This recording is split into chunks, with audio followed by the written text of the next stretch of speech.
First, we will begin with the drinking milk market supply chain and where Coles fits into this. New South Wales and Queensland are traditional drinking or fluid milk markets. This milk is bottled and sold as fresh milk, like Coles brand milk, that we use in our lives every day. It is simply a domestic market. The farmers that supply into this fresh milk market in these states generally do not supply into the manufacturing or export markets. Therefore, they are not exposed to the same problems that are hurting those markets, such as the high Australian dollar and weaker export market bases.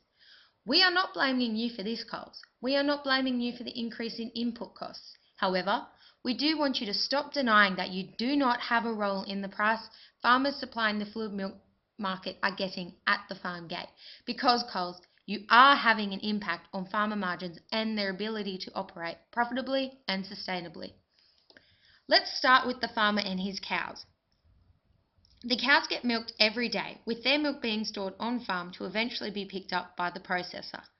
The processor takes the milk to their factory where it is pasteurised and homogenised and packaged for sale. Milk is packaged into two basic lines: branded products and private label, otherwise known as house brands. These both end up on the supermarket shelf in Coles. Now, as you can see, private label milk comes out of the same factory as brand label milk, and Coles has pointed this out in their video, Our Coles Brand Milk Story. Now, what they don't mention is how this works in its entirety.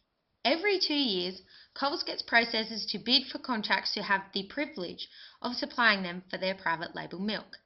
To win a contract, the processor has to be willing to supply the milk at a low cost to the supermarket, or else another processor who has offered a lower price will win the contract.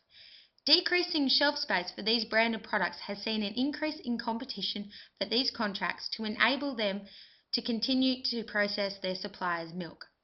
So these processing companies will try and do anything they can to get the edge over their competitors, and consequently decreasing the wholesale price. The increased risk and nervousness of the companies who secure the contracts can be seen in the way they pay their suppliers, the farmers. Prices and contract offerings become more volatile and short-term contracts are generally offered. The introduction of the tier system has also come about, whereby any milk surplus to the needs of the processor is deemed as Tier 2 milk and paid for at a price well below the cost of producing it. Many farmers were getting approximately 13 cents per litre for this milk. This was to help combat the supply fluctuation in comparison to the somewhat static nature of demand. Processors simply wanted to decrease the risk that this private label milk carries for them.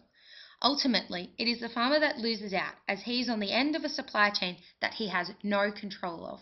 He must simply take the price that he is being given for this product and keep on producing, even if this means he isn't going to make any money.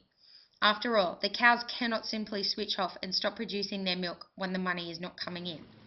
Farmer confidence has been hurt, and with it, there has been a decrease in milk production, a decrease in expansion, and a general decrease in money being spent on the farm, which would usually be put towards ongoing improvements, maintenance, wages, and ultimately the health and well-being of the animal and the farmer.